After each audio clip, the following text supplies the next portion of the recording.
Everybody, I got a nice, smooth, good-looking lady on the channel today out of that North Carolina area. We jamming here, Strong Inspirations, as you might know. I'm Anthony Brogdon, and I find these intelligent, these conscious, these good, these Black history preserving, loving, sharing people on the show so that you can hear it firsthand. And what I do, my friends, is after I find them and during the interview is I let them do the talking, and I ask, some have said, intelligent questions. I do my very best. And so I'm super excited that she's on the channel today. Come on, my friends, hit the subscribe button. It's free. Don't ask no information. Hit the like button on this video. I know you're going to like it a lot. I know there's no question about it. Matter of fact, it ain't going to be a like. It's a love on this video. Watch out. Hit the notifications bell so when the videos come up, and as you might know, I'm doing 4 or 5 of them a week, but I stagger them. And I don't want to put them out at no specific time. When you got the notifications bell, you get notified that there's a new video on the channel. Watch it. And tell somebody about Strong Inspirations. Don't keep it to yourself. Let it flow. Because you know people that need to know this kind of information. Information like, did you see the video I did with Josh Gibson's great-great-grandson? He said in the Negro Leagues, the white folks was showing up and they was taking money from the white majority, baseball league. So that's why they said, oh man, we got to figure out how to tap into this. Plus they players are better. you know how that is. So they said, okay, who's the right guy? They went out and got Jackie Robinson. But did you see the video also? I got a guy on the channel. He says Jackie Robinson was not the first Black in the Major League Baseball. There was a guy named Bill White that played a game, just one game, and he didn't look Black. His dad was the white guy, and got with the Black lady. And this is during those I don't know, I guess it might have been slavery or a little bit after that, but nonetheless. And it's a unique story. Watch that video. Did you see the video I did with the lady who her great-grandfather was married to a white woman? I mean, it was a serious relationship, and she talks about that. I'm staying on that same note. Did you see the video I did where we talk about the Black people getting with the Indians, the Seminole Indians, and they congregating and having families? I got several of them up there. They're Black Indians, as they call it. Black Seminole Indians. Did you watch that one? This interracial thing went a long way. I got one more. Did you see the video I did with the lady who's the National Park Service at the Kingsley Plantation down in Florida? Kingsley was a big plantation owner. And before he was that, he was a slave trader, had the boat, went over there and got the slaves, brought them back, what have you. When they stopped that, he opened up the plantation. He was married to a Black woman.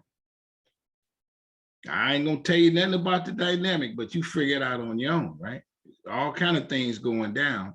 And then did you see the one I just put up with the lady who talks about the trauma and all of what Black women have gone through since Africa? Because y'all so beautiful, y'all so strong. Watch that video. Her name is Dr. Diane Stewart. She's well recognized for her research on Black love.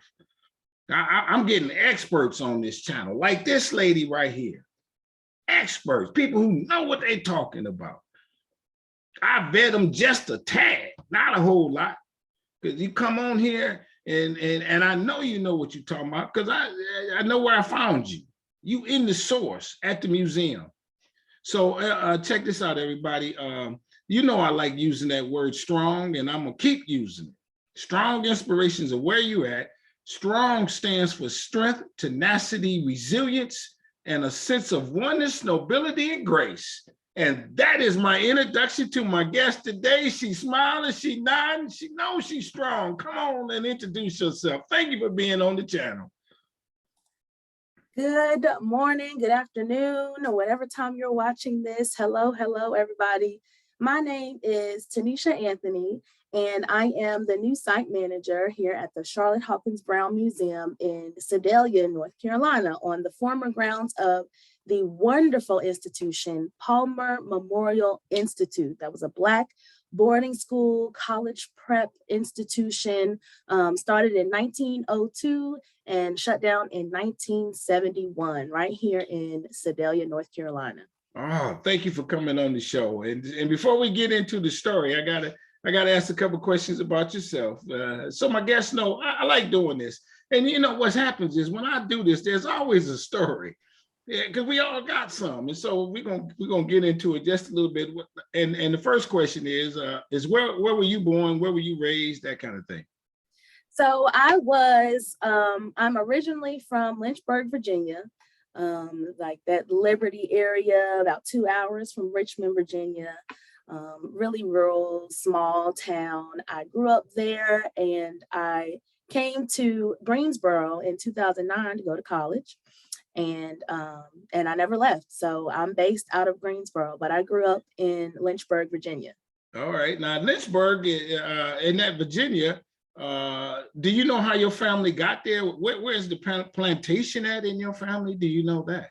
I believe I'm not very sure about my mom's side of the family, but my dad's side of the family is from a close by town called Rustburg, Virginia. And I believe that is where we kind of started out as on a plantation near Rustburg, Virginia. That's about 20 minutes from Lynchburg, Virginia.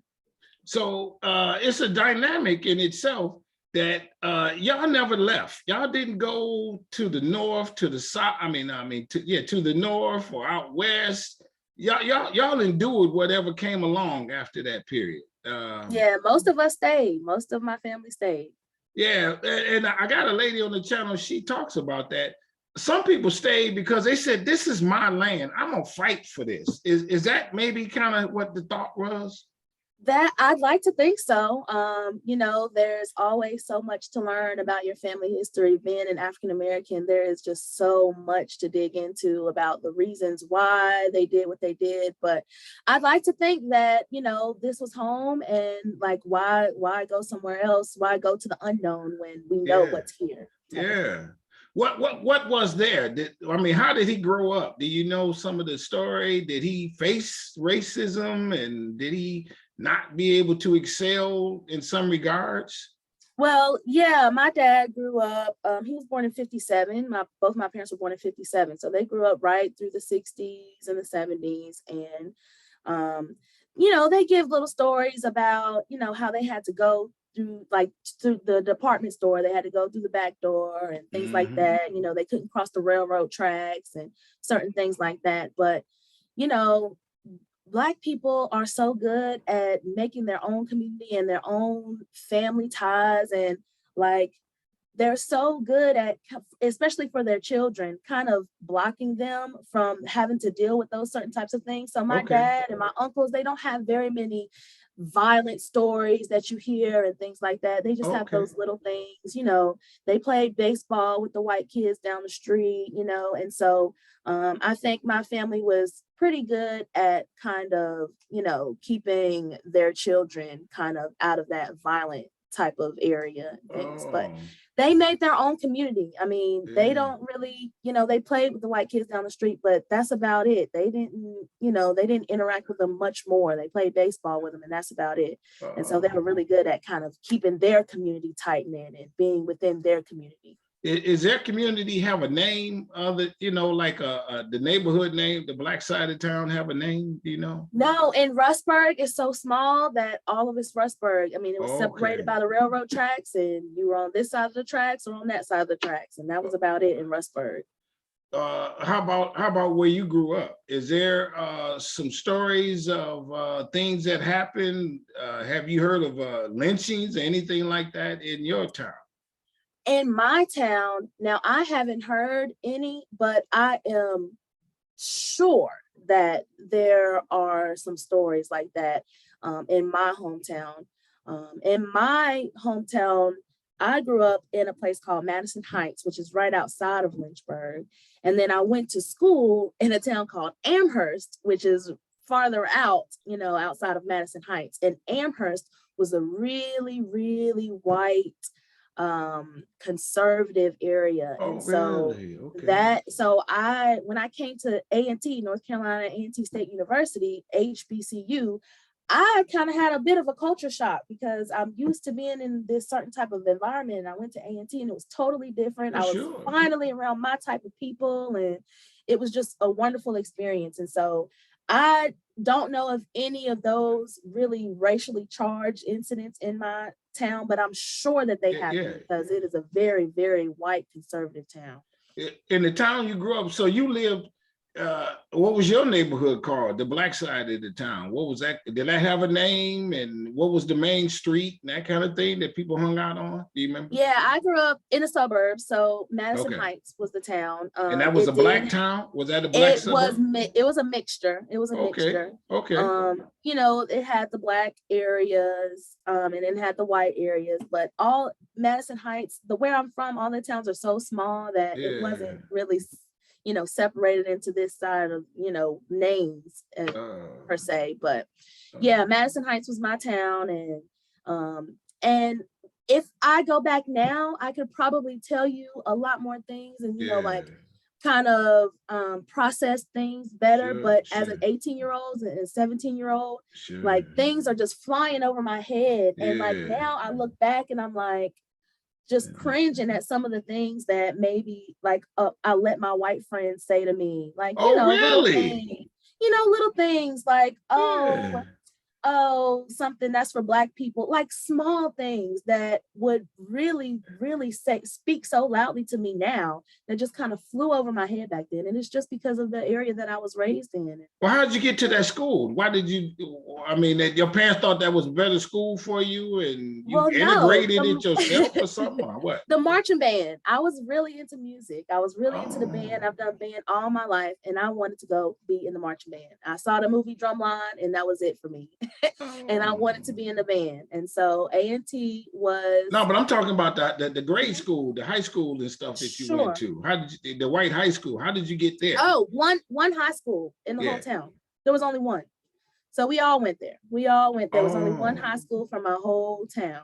How, So how that's did how you get small there? we Did were. you have to catch the bus or had to get Yeah, a we ride? rode the bus. Took me about 20 minutes to get to The school on city bus. bus or the school bus? School bus. Oh. Yeah. And so did you did they had a integrated prom and they didn't separate the prom and nothing like that, did they?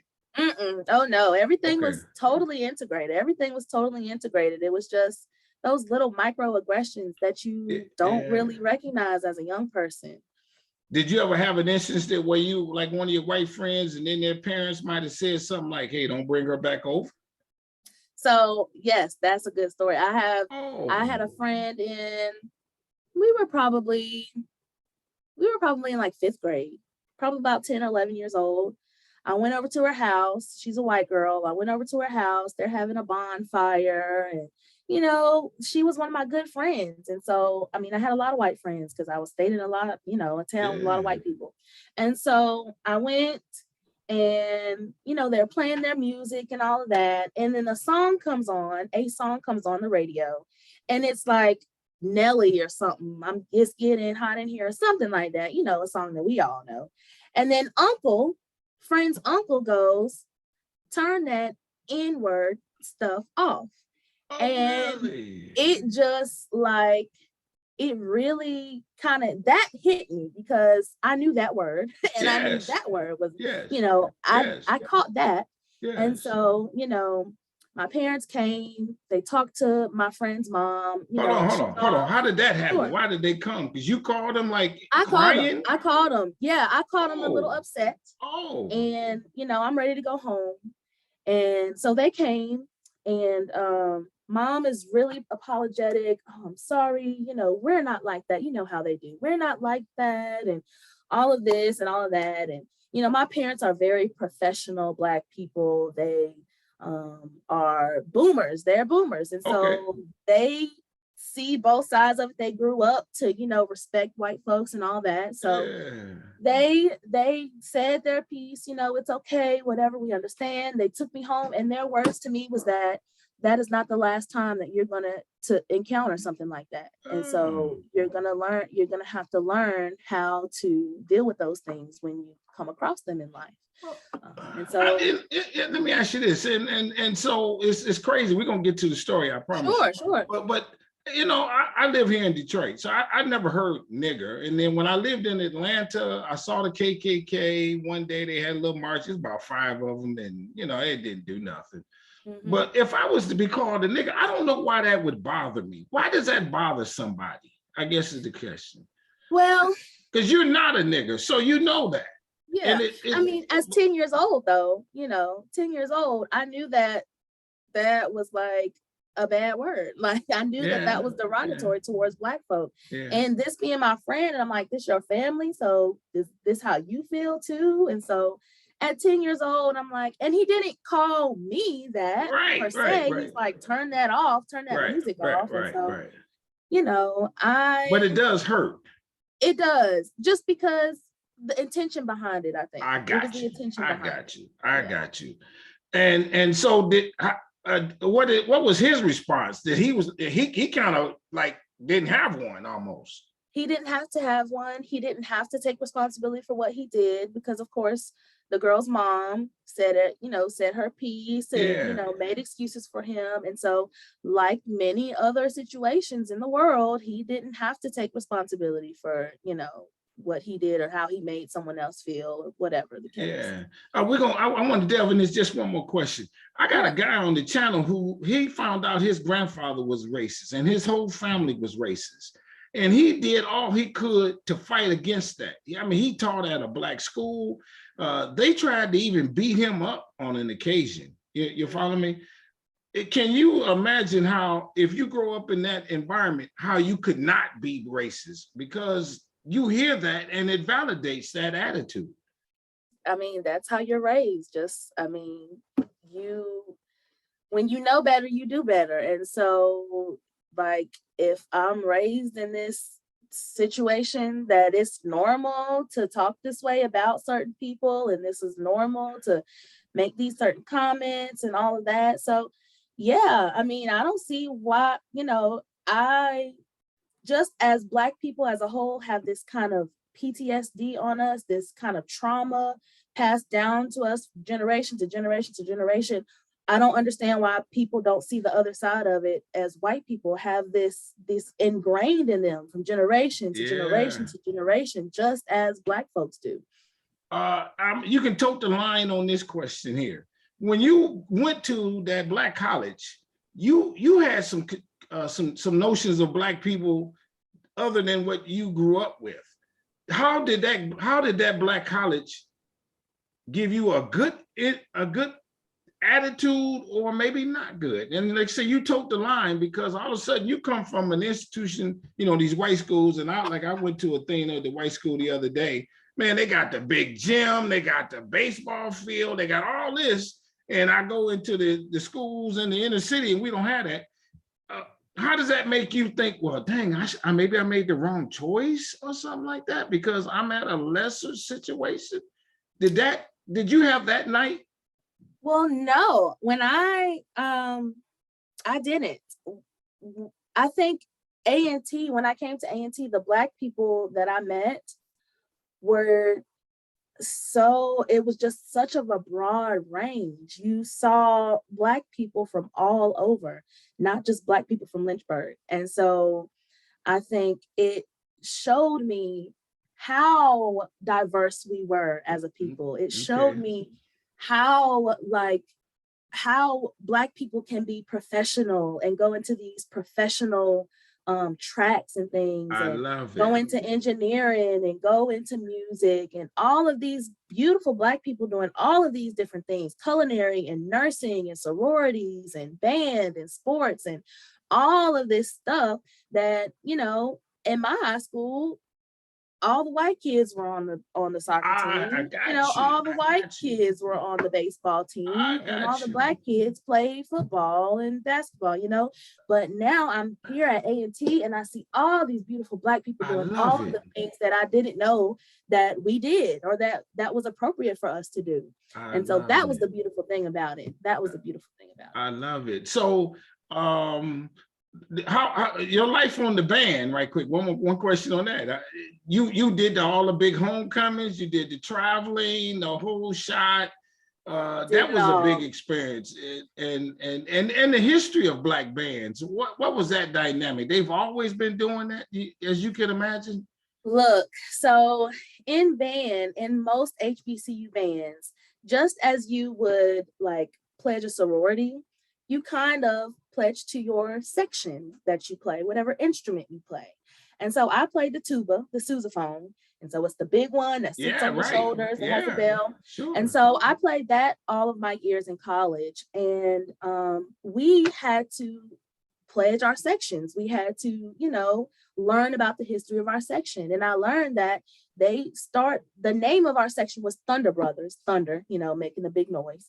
And so we learned that it started in 1984. They started that section in 1984. We learned all of the people that came through there as freshmen. We learned all of their names and their little nicknames, and we learned it was just like pledging a sorority. We learned Oh, okay. poems, you know, Okay. I am only one, but still I am one. I cannot do everything, but still I can do some things. I will not refuse to do the some things I can do. I am Love only it. one, you know, just things Yeah. like that to just help Yeah. us. And it was just this community in the band that it was a community within that HBCU community that just taught me so much and prepared me for things that I didn't even know I was being prepared for. And so Yeah. that community, that was part of that culture shock, like, whoa, I am like a part of something. I am really a part Yeah. of something special. I love it. Now the school is and Greensboro in general was a part of them big sit-ins that happened down there. Oh And yeah, the Greensboro, and it was the students that led that. that's right. Are there historical markers at the school or something for those students? Yes, we have actually a statue of the A&T four on campus. Mhm. And it's a statue of them walking down to the Woolworth counter to go and do their sit-ins. And so we have the statue on campus. And then we have the museum downtown, which is the actual site of the sit-ins. Right. And they turned it into a civil rights museum. Yeah, right. I have a video. We thorough Yeah, on strong yeah, inspirations in yeah. that regard. And as a student at HBC, is that where you got, or where did the love for Black history come from for you, per se? Definitely started from just being at A&T, just Yeah. being there in the environment and just seeing all the things around me. And then of course, my family they're really big on that genealogy, that keeping family ties, that kind of tracking our family all the way back. And so that kind of got me into interest in history. It was kind of a guilty pleasure type of thing. And so finally, I decided to go back and get my master's in public history. And that's kind of what led me here. When you figured that, what did you think you could do in history? You know, I always wondered that. I mean, to teach it, to preserve it, to research it. What's an angle? Yeah, my specific interest was not in teaching, because I'm a music. After I left college, I became a music teacher. So I taught music for 6 years in elementary school. And so for me, I was really interested in artifacts and things that you can touch and feel. And I was really interested in genealogy, of course, and tracing families back. And so those were my two big things, was genealogy and then collections, artifacts, archives, things that you can touch, that physical connection to the past. So where you're at now is what? Tell us about the museum and that kind of thing, and how it got its name, and give us the Sure. spiel. Yeah. So right now I work at the Charlotte Hawkins Brown Museum, which is a North Carolina State Historic Site. It is one out of 27 historic sites in North Carolina, the only one that is dedicated to a woman, and the only one in North Carolina that is dedicated to an African American. And Dr. Brown, who I'll talk about in a few minutes, she was both. She was an African American woman. And so this is a state historic site. It's run by the Division of State Historic Sites under the Department of Natural and Cultural Resources of North Carolina. And we are on the grounds of the former Palmer Memorial Institute, which was the college prep and boarding institution founded by Dr. Charlotte Hawkins Brown. And it's named Palmer Memorial Institute because of one of her benefactors. She named it after her. And so that was this school. Okay, so tell us about the school itself, and then we go Sure. to the museum. Yes. Okay, so the school was founded by Dr. Brown in 1902. When Dr. Brown was about 6 years old, her family moved her from Henderson, North Carolina, about an hour away from here, all the way up to Massachusetts. Okay, let me stop you. Sure. I mean, Dr. Brown is black or white? Black. She's a black lady. She's a black woman. With a yeah. PhD. Oh, she earned many honorary PhDs and honorary masters. Okay, down in North Carolina, in Greensboro. Yes. And she was an educator. And she was an educator and a visionary. Yep. And a fundraiser and all of those things. Okay. And the school was for what grades and that kind of thing? Sure. The school started out as a school for K-12 and even some adults because it started in 1902 and there were no institutions around here for Black people to go to. And so for a very long time, it served all of those. It served K through 12. As the school grew and time went on and she matured and all of that, it turned slowly into a boarding school for like 7th through 12th graders. It was like a college prep institution. And they did cultural education, performing and fine arts. They had well-rounded academics. They did foreign language. They had a state-of-the-art science lab. And so it really became a well-rounded college prep institution. And as a boarding school, it was boys and girls? Boys and girls. Yep. And so they lived on the campus. They lived on the campus. Some were commuting students, but most students lived on campus. We have several dorms that are still standing that we are trying to get back up online. They're in, various states of disrepair right now. Mm-hmm. But yes, they stayed in dorms on the campus. Well, was there some motive to having a boarding school? Because I also have a guy on the channel who's out of the Pineywood School, which was a boarding school down in Mississippi, and it started somewhere around that same time. Was there something to that so that we could get students from all over and they didn't have to go back home? Is there something to that dynamic, you think? Well, I think that eventually folks in other places, before integration, they wanted to go to a prestigious place. They wanted to go somewhere where they could get a quality education. And so as Palmer grew, the word got out around the country. And so I can't go down the street to this very prestigious school because I'm Black. And so, mom is going to send me to Palmer because mom heard about Palmer from down there. And mom sees this Black woman doing all this stuff for these Black kids. So mom is going to send me down there. So what you said, it was not just an ordinary school, it was exceptional. Absolutely. I think it was the first one in the South to be nationally accredited. Oh, really? Oh, okay. So, and not just because but are there other famous teachers that came through there?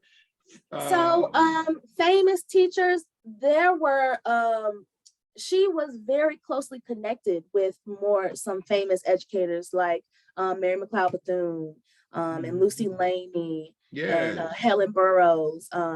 So they were, she was in a very tight-knit kind of community of powerhouse educators. And so they had their own things going on in different parts of the country. And this is here in Sedalia, North Carolina. She hired local teachers. She would get them from A&T and Dudley High School, which was the historically Black high school in Greensboro. and Bennett College, historically Black college for women in Greensboro. And so she would get all of these, people to come teach at her institution. I And got she you. would, hire local people. She would provide jobs for local folks around in Sedalia that, didn't have many opportunities to do other things, or if a woman couldn't go to school to be a nurse, she knew she had the skills, she'd hire her on at her school to be a nurse. I love it. Now, where is it? Is the school like in the rural area? I know the city is small itself, but is it off the beaten path? Is it, take a lot to get to it type thing? It's kind of hidden back somewhere. What's the locale look like? So this is in a rural town called Sedalia. Sedalia is right in between two big cities, Greensboro and Burlington, two fairly big cities, Greensboro and Burlington. Okay. And it is situated right on Highway 70. And that used to be the main commuting highway from Greensboro to Durham, the main highway, until they built the bypass. And so now we still have steady traffic going through and all that, but it is right smack dab in the middle between Greensboro and Burlington. And so if you take 70 from that way, you cannot miss it. It's right on the road. At its high point, how many students do you think, let's say that, from the boarding school, how many students might she have had? So in overall, she graduated close to 2,000 students, not quite, almost 2,000 students. In any given year, she liked to keep the school around 150 students, but she would have as many as 250 on campus at a time. Oh, okay. And it was founded in when did you say? 1902. And it operated till when? 1971. And then are there noted alumnus from the school? Yeah. So legislator Mickey Mashaw went here. Famous opera singer Carol Bryce went here. A.D. King, Martin Luther King Jr.'s brother, went here. Oh, really? A family member of Denzel Washington went here. Actress Diane Carroll, her mother went here. So a lot of prominent people would have come here, and it saddens me to know that it is not as well known as it is right now. I went to A&T and I didn't learn about it until I was almost graduated from A&T. And so we're in the work right now of getting people to know about this place. So now it's a museum. So at one point, did it close? The buildings closed, and then it reopened that as a museum? In 71, the school closed down because 1971, schools had just integrated. Donors are pulling out now because many of the donors were like liberals. So backtrack, Dr. Brown, living in Massachusetts, she made a lot of connections with those white liberals from the North. She was a master fundraiser. And so she got people to open up their pocketbooks, and she brought all of those resources back down to her community. And so in 1971, the school closed down mainly because the donors pulled out, because integration now, you've got an all-Black school, country's integrated, well, we're pulling our money out to go do something else with it now, type of thing. And so the school ended up closing down. After the school closed down in 1971, Bennett College in Greensboro bought it. They didn't do much with it, and then they sold it to the American Muslim Mission, the Black Muslims, and they ran a teacher's college out of it for a time. And then after that, in 1987, finally, that was 16 years later, the state took it over as a state historic site, finally, with the help of, I forgot to say this, the help of Maria Cole, Nat King Cole's wife. Maria Cole was Dr. Brown's niece. And so Nat King Cole was kind of Dr. Brown's nephew-in-law. And so Maria Cole had a big part in turning this place back into a historic site. Oh, I love it. Is there, do y'all recognize her birthday, anniversary, or something at with some type of event, the founder, Dr. Brown's birthday actually or something? Just this past Saturday would have been her 139th birthday. Okay. And we had an event here at the site We did all day tours. Her home, the president's home, is still on campus. And so Okay. we do tours of her home. And we opened up a little free library, a little lending library where people can give and take a book, free books for the community. We unveiled that. And then we did a nice little wreath laying ceremony at her gravesite. She's also buried on campus at her request. And Oh, so I we did love a it. wreath laying on her gravesite. When people come down, so what do to take a tour? What you show them what per se?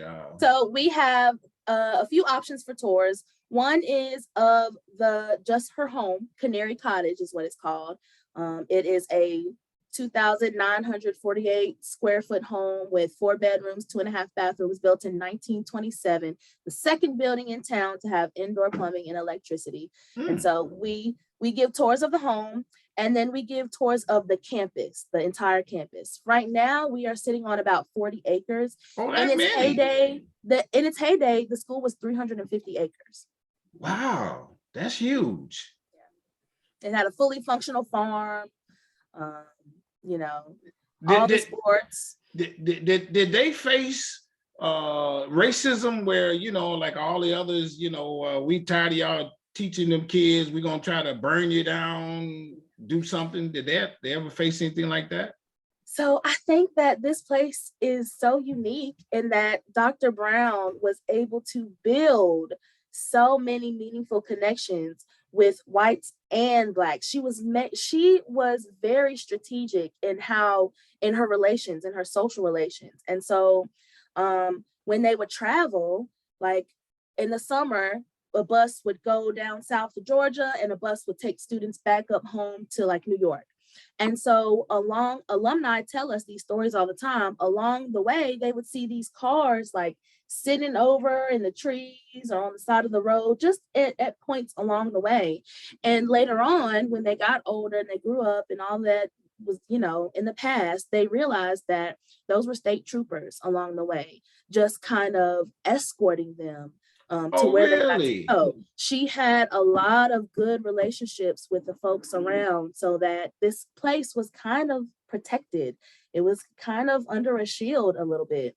They had KKK, of course, all around here. This is really rural town in North Carolina. And so KKK were present around here. They had the sit-ins in Greensboro and all of that. And so Dr. Brown made those relationships and made those connections strong enough so that this place was kind of a protected place.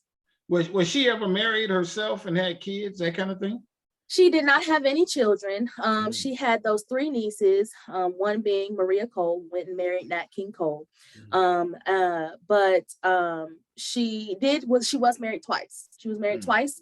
First one to Edward Brown. He was a teacher at the school. They met in Massachusetts at her mother's boarding home. But their home Dr. Brown's home wasn't built until 1927. And they got married back in 1911. And so when they got married, she was staying on the girls' side of campus with the girls, and he was staying on the guys' side of campus with the guys.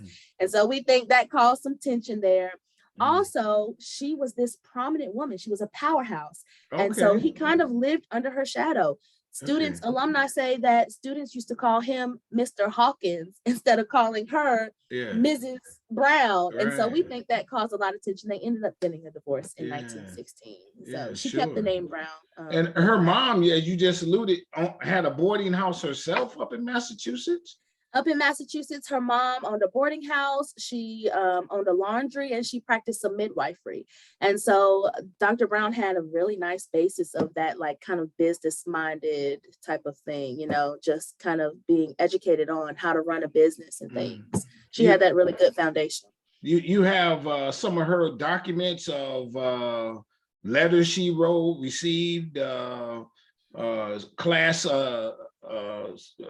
test scores, any of those kind of things still left? Yes, around? We have many speeches that Dr. Brown wrote. She was very active in civil rights circles and women's clubs and things like that. So she wrote a lot of speeches. She wrote a book. We have the book that she wrote. Okay. And then we also have student records. We have, graduating classes, records of Yes. graduating classes and things like that too, and yearbooks and things like that. And then her office, is that near the building that you sit where her office was, that kind of thing? Is that closed off? That's part of the tour? Yeah, her office was inside of the Alice Freeman Palmer building, which was the main building on campus. I told you that her home was the second building in town to have indoor plumbing and electricity. The main classroom building, the Alice Freeman Palmer building, was the first one in town to have indoor plumbing and electricity. And so that building burned down in 1971. It was kind of the cherry on top to the school closing its doors. And so we were able to get some stuff out of her office, but her office is no longer existing because the building burned down. As we come to a close, did she have a motto that she said all the time, or something like that you all share when whatever? Yeah, she went by the triangle of achievement. And that was to be academically efficient, culturally secure, and religiously sincere. And that is what she lived by. She wrote a book called The Correct Thing to Do, to Say, to Wear. And it was kind of a manual of like social graces. She wanted her students to be able to go out into the world and socialize with people and converse about current events and, have people take them seriously, as a Black person. And so she was really big on preparing her students to go out into the world and be presentable and make sure that you knew what you were talking about and you looked the part and you sounded the part. And so that people would take you seriously and that you would get a seat at the table. And so she was really big on that. I guess another one just came. Was there a particular uniform that the students had to wear? Like the guys always had to wear ties, and the ladies, you couldn't wear pants or any of those kind of things? Yes, they were dressed to the T. Anytime they came out of those dorms, they went to class. Guys wore suit and ties, girls wore the gloves and the hat and the dress. Even when they went on the town, when they would have to be chaperoned to go into like Greensboro and, go shopping and things. And I know a guy that went to the public high school in Greensboro called Dudley, the Black high school, in the 60s, during the 60s. So he knew the Palmer kids that were here. And he said every time they would see them, he knew that it was either Bennett College or it was Palmer, because they would just be dressed to the T. They'd be dressed to the T every time. We heard stories about girls, before they leaving out the dorm, having to get on their knees to make sure their skirts touch the ground before they left, just being presentable and being able to present yourself appropriately whenever you went out. I love it. I got to ask this one. Was there some disciplinary action? Was she kind of hard-nosed? Was she soft to the kids? You know what I mean? Because you're living because like the guy at the Piney Woods, he said he kissed a girl once. They caught him kissing the girl, and they made him chop down a tree or something like that. You know what I mean? Was that some of the story? The same. Yes, she was very strict on, she would check you for your lipstick being too dark or your skirt being too short. You better be on time for meals and things. If you missed breakfast, you were done for the day. You better go to the snack shop and get your food because you weren't getting any other meals for the day if you missed breakfast. They were really, really, we have records where embracing is not allowed. No embracing on campus between males and females. And as time went on, rules got lax, as time progressed, because Dr. Brown, she passed away in 1961. And so there were 3 other presidents after her, after she had passed. But yes, it was a really strict place. Students said they kind of avoided her walking across campus because they didn't want to be checked for something. I got you. A.D. King, Dr. Martin Luther King's brother, he got reprimanded for Ebony magazine was at mealtime doing a story on mealtime, and during prayer, they sang prayer before every meal. All the students head down, eyes closed, hands clasped. And then A.D. King, he's looking straight at the camera during the photo shot that Ebony got and used in the magazine. And so he got a little hand slap by Dr. Brown, Martin Luther King Jr.'s brother got a little hand slap by Dr. Brown for his etiquette during that time. Yeah, I love it. What So how do people find out about you? What's the website and let's Sure. promote it and that kind of thing. Sure. So you can find us at Historic Sites, North Carolina, www.historicsitesnc.gov, and you can search Charlotte Hawkins Brown Museum. And you can also, I mean, we're at 6136 Burlington Road, and our address is in Gibsonville, North Carolina. And so we're here Tuesday through Saturday, 9 to 5. A couple more came to mind because you Sure. rolling, you jamming, you know that, you know what you're talking about. Is there something that you would like to uncover to and you have not, something on the grounds or some documents that you would like, or is there something that you would like to do to expand what you offer for people to come to the museum? I mean, more about other schools, boarding, you know, this, whatever those answers may be. Yeah. So one thing that I'm particularly interested in is her North Carolina family. We know a lot about her connections in Massachusetts, but we don't know very much about Henderson and the Hawkins in Henderson, North Carolina, which is about an hour away from here. And so just the other day, we met some Hawkins that came for her birthday celebration this past Saturday that, you know, that still have family reunions with the white side of the family, and that still have the plantation home from on the Henderson plantation. And so there's just a lot of things to be uncovered about her North Carolina story. And so that's what I'm interested in. And as far as campus, we actually just were put on a national list, the National Trust list for the 11 most endangered historic places in the nation.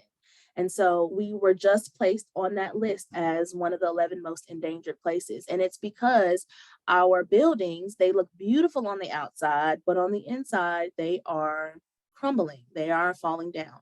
And so, and it's because of storm damage and just honestly, just lack of, we haven't been getting the attention that we deserve. It's just been kind of put into the back burner. And so we are, with this new announcement, we are working on getting these buildings back up and running so we can turn them into new interpretive spaces. The alumni can have that physical connection back to their old campus. We can bring in resources for the community, maybe a branch of the local library, summer camps, and things like that. We have plenty of space to do so many things. And so my goal is to get the campus, we're in kind of a season of revitalization. I love it. So we're hoping to get this place back up and turn it back into a community hub like it was, you know. I love it. Okay, yeah, that's what I'm getting. So you could even rent it out, or do you? Is that an option for people to have weddings and all that, those kind of things? We do have the old dining hall, Kimball Dining Hall. Okay. It's renovated as a ballroom, and so we do have pretty steady rentals, weddings and proms and showers and things like that in there. Oh, okay. But there's so much potential. We're doing about 20% of what we could actually do with this whole place. Okay. Now we get, okay. That's what we want everybody to check out as you watch this video, my friends, and you're in that area to check it out. Do y'all have, do you all celebrate 8th of August there, or do you celebrate Emancipation Day? What's in that region? Yeah, in this area, we usually celebrate Juneteenth. We usually celebrate Juneteenth. And so we are not having anything specific this year, but we always direct people to our nearby site, which is Stagville Historic Site that's located in Durham. It was one of the largest plantations in North Carolina, and they do a lot of great work interpreting the stories of the enslaved folks there and all of their descendants. That's the only stories that they tell, are the stories of the enslaved folks there. And so we always like to direct people to them for their Juneteenth celebrations. Okay. Thank you. Now let me ask you this. Is there a question, we I think made some thorough, is there a question that I have not asked you? Is there something that was on the mind that says, I need to get this out? No, I Not think really.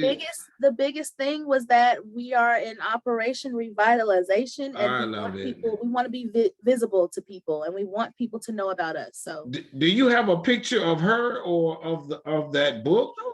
Yeah, let's plug whatever you can plug. This was Dr. Brown. Oh, beautiful lady.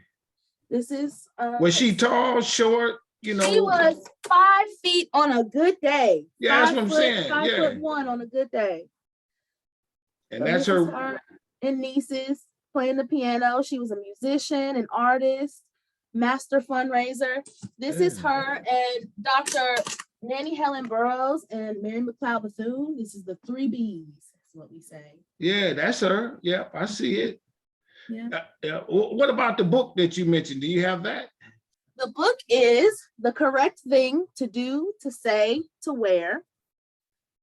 And it was written in 1940 by Dr. Charlotte Hawkins Brown. And it literally is a manual for, how to present yourself and, how to communicate and really literally what to do, what to say, what to wear in every situation that you can come across. Is there still in publication? Can people still get, is it? Yes, people should still be able to find it on sites like Amazon and things. You should still be able to get a copy. Oh, yeah. Okay. You all sell it too on your website, maybe? Yes. Well, no, we don't sell it on our website. We our gift shop is in sort of a transition right now, but soon we will be back to selling it in our gift shop. Okay. Now now we good. Okay, now give us the website once again. Sure. Yep. You can just go to www.historicsites.nc.gov and just search Charlotte Hawkins Brown. Okay. Thank you so very much for coming on the show, everybody. Them sisters be jamming. You said she wasn't even 5'1" and she running things. She doing it. She telling the people, give me some of that money so we can go down there and educate them Black brothers and sisters. That's right. And then protect me from them races. Don't let the KKK come up in here. We doing good. We not hurting nobody. Look, one thing, she was so powerful, an orator. She was a speaker. And so she would go into a room full of white women at a conference or something, a YWCA conference or something, just random, in front of a room full of white people and white women, and tell them how they needed to control their man. Just as much you think our Black man did to you, times it by 1,000 times is what your white man did to us. And she would say this to a room full of white women. And today, 2022, all the white women would have walked out, but they sat there and they would listen to her. And she got the ear of these people. So she was just a master at what she did. That's the closing remark, everybody. Them sisters jamming. This is what I do. I cherish them women on this show. So I say this, everybody hit the subscribe button, hit the like button on this video, hit the notifications bell, tell somebody about Strong Inspirations. You see what we do. I come up with some questions, and then you can tell the passion in this guest too. You can feel it. She said, no, we got time. Keep asking them. And then we rocked and rolled. And so I say to you, and I mean this with all sincerity, I really do. I want you to stay strong, stay safe, stay on your grind. I love what you're doing, because you come out of that area and white people, but you said, this is where I belong. And they went down to that HBCU and said, hey, and I'm gonna play this horn with the soul that I can't play it no place else. We jamming down here. And then I'm gonna stay in this area and I'm gonna make my life's mission to educate people on a strong sister that educated others. That's a beautiful thing. And so keep doing what you're doing. I love it. We're going to promote it. We got the website. It's all being there. Everybody, let's go down there and check it out. There's a donation button on the website, I'm sure, so on and so forth. Let's help them grow and become what they used to be, the standard that they've set. Thank you for coming on the channel, everybody. With that, I'll say bye-bye. We out. Peace. Thank you. Thank you.